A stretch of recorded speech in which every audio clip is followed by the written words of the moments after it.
Beirut, Lebanon. Iran seized a foreign oil tanker in the Persian Gulf, state television reported on Sunday, the third time Tehran has reported detaining a tanker in the last month as the United States applies its campaign of maximum pressure, sanctions and diplomatic isolation against the country. The tanker was detained by the country's Islamic Revolutionary Guards Corps on Wednesday, along with the 7 members of the ship's foreign crew, according to official Iranian news agencies, which cited a naval commander. Iran did not identify who owned or operated the ship, but said the tanker was smuggling fuel to some Arab states, without offering evidence. The Trump administration has tried to force Iran into submission by choking off its oil sales, the cornerstone of the country's economy. Iran has responded by lashing out at the West through provocations small and large, including the recent tanker seizures, raising fears that any miscalculation and tit-for-tat responses would escalate into war.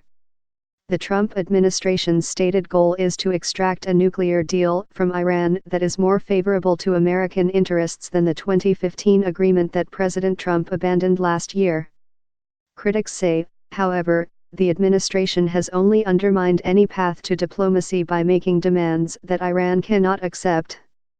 The Iranians, in turn, have taken steps to renege on their commitments under the 2015 deal and have threatened to violate the agreement further unless European countries that co-signed the deal offer some relief from the sanctions. The Europeans have made clear that they hope to preserve the deal, but they have not been able to give a meaningful boost to Iran's economy, which is reeling under the weight of the sanctions.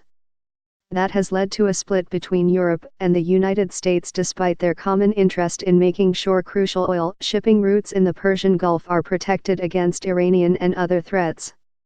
The Trump administration has sought to rally a maritime force to escort ships through the Gulf, but European nations have distanced themselves from the effort, and Germany has outright said no. The latest foreign vessel Iran said it had seized received fuel from other ships and had been transporting it to Arab countries in the Persian Gulf, the commander of Iran's 2nd Marine Corps said in a statement to the Fars news agency. The ship was detained in coordination with judicial authorities, he said. The commander said the ship had been carrying about 700,000 liters of fuel, about 185,000 United States standard gallons. The semi-official Iranian news agency Fars said on Twitter that 7 foreign nationals had been detained. The news agency Mehr reported that the ship had been seized near Farsi Island, a tiny, barren Iranian territory northwest of the Strait of Hormuz. A Revolutionary Guards statement said the ship had been seized to the south of the Iranian island of Larak, in the northern part of the Strait of Hormuz, the narrow waterway that is a vital conduit for maritime petroleum traffic in and out of the Persian Gulf. The oil tanker was then transferred to Bushehr province, the statement said, and its cargo delivered to the Department of the National Iranian Oil Product Distribution Company in the same province, Mehr reported. No further details were provided, including who owns the vessel and the nationalities of the seized crew members. The U.S. has been unable to halt Iranian oil exports. The state-run Iranian television outlet Press TV later released video footage of what it said was the seized ship, showing a smaller boat approaching the vessel and images of oil in the hull. No identifying marks on the larger tanker were visible. In July, the Islamic Revolutionary Guards Corps detained a foreign oil tanker said to have been smuggling fuel, state news media reported. The latest seizure was reported days after the United States imposed sanctions on the Iranian Foreign Minister, Mohammad Javad Zarif, an American-educated diplomat who was a key negotiator for the 2015 nuclear deal between Western powers and Tehran. American officials have said that the foreign minister is part of a propaganda arm for Iran. But experts said the sanctions would make it more difficult to engage in any new diplomacy. Iranian officials called the move petty and provocative. Iran and the West has been embroiled in a dispute over shipping near the Strait of Hormuz as European countries scramble to save the 2015 nuclear deal with Iran after Mr. Trump pulled the United States out of the accord last year. Britain seized an Iranian tanker, the Grace 1, off the coast of Gibraltar in July, saying it suspected the ship had been headed to Syria in violation of European Union sanctions. Iran called the seizure an act of piracy, and accused Britain of acting on behalf of Washington. Later that month, Revolutionary Guards troops also detained a British-flagged tanker, the Stena Impero, near the Strait of Hormuz, accusing it of violating 3 international naval regulations. Iran appeared to link the British seizure of its tanker and the ailing nuclear deal. Since Iran is entitled to export its oil according to the JCPOA, any impediment in the way of Iran's export of oil is actually against the JCPOA, Iran's deputy foreign minister, Abbas Araghchi, said after emergency talks in Vienna a week ago. That day, a second British Royal Navy warship, the Duncan, arrived in the Persian Gulf to escort ships flying the British flag through the Strait of Hormuz. Iran has warned other countries against sending vessels to act as escorts. This was on duty Saturday morning at El Paso Children's Hospital when details about the shooting were announced on the intercom system. "We heard the first call over the radio," she said, "then you hear the next one. The next one. Then you're realizing something is happening. They just kept coming in overhead. Level 1 trauma. Gunshot wounds. Mass shooting attack." Ultimately, only a few children injured in the attack were admitted to the hospital. Dr. St. Thomas could not discuss their status because of patient privacy protections. Back at work Sunday morning, she said that the hospital staff was taking time to debrief and to process what had happened.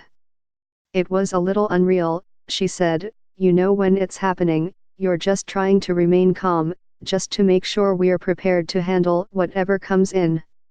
Once the adrenaline wears off and you go to your car is when you realize all the impact of what has happened."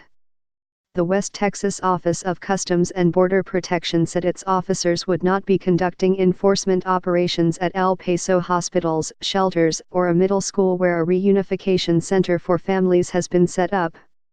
"We stand in support of our community," the office wrote on Twitter late on Saturday. Officials said Border Patrol agents were helping the El Paso Police Department with building safety and security, traffic control, and emergency medical care. David Schimpf, the chief executive of the Del Sol Medical Center in El Paso, said at the news conference on Sunday morning that anyone with injuries should seek medical attention, regardless of citizenship status.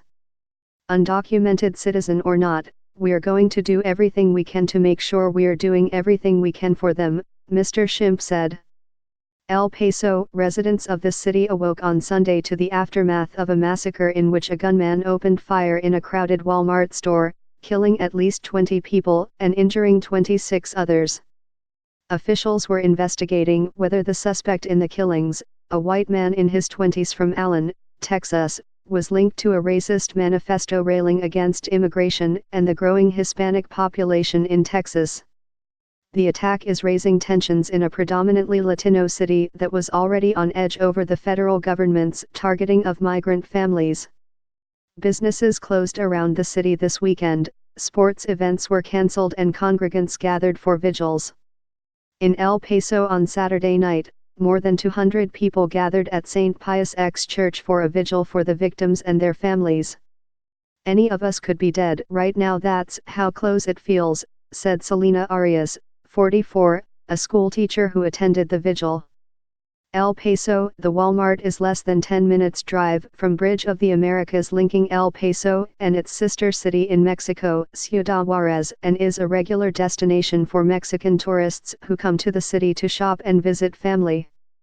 The two cities are bound by history, business, and the extended families that live and work on either side of the border. Rosa Maria Silva, 42, and Ivan Moreno, also 42, both church employees in Ciudad Juarez, were on their way to shop at the Walmart on Saturday morning when they found their way blocked by police cars and ambulances. It was about 10:30 a.m., just after the shooting. "We weren't in there through a miracle of God," Ms. Silva said. Ms. Moreno's mother, who lives in El Paso, drove them to her house, and the three of them spent the rest of the day hunkered down, afraid to go out. Only as dusk fell did the pair venture out to buy some snacks and head back over the bridge. "It's sad that there are people who discriminate so much," said Ms. Silva. But we aren't going to judge everybody because of one person. Karen Peña, 19, who lives in El Paso and was crossing the bridge to visit her mother in Ciudad Juarez, saw a broader threat to the shooting. I think it's because of the migrants, she said, referring to the Central American migrants who have been arriving at the southern border in record numbers. It's a warning to scare them off, she said. Shopping excursions into the United States are a routine weekend activity for Mexicans. Back-to-school shopping, in particular, draws heavy crowds from across the border, and on Saturday, the Walmart store, the surrounding Cielo Vista Mall and nearby hotels were packed with visitors. At least 6 Mexican citizens were among the injured, the Mexican government reported. President Andrés Manuel López Obrador said Sunday morning that there were also Mexicans among the dead. The Mexican government has refrained from commenting on the gunman's possible targeting of Hispanics. But residents of El Paso, a majority Latino city where many people belong to extended families with members on both sides of the border, said there was little doubt that racism drove the gunman. He had a mission to kill people, but why Hispanics, said Carmen Dominguez, 59, a hotel room attendant. That Walmart is mostly people that cross the border. They come to buy school supplies. Mexicans are very hard-working people, she continued. They were shopping for their kids. These save their money all year round to shop for their kids. Elizabeth Malkin, Caitlin Dickerson and Katie Benner contributed reporting.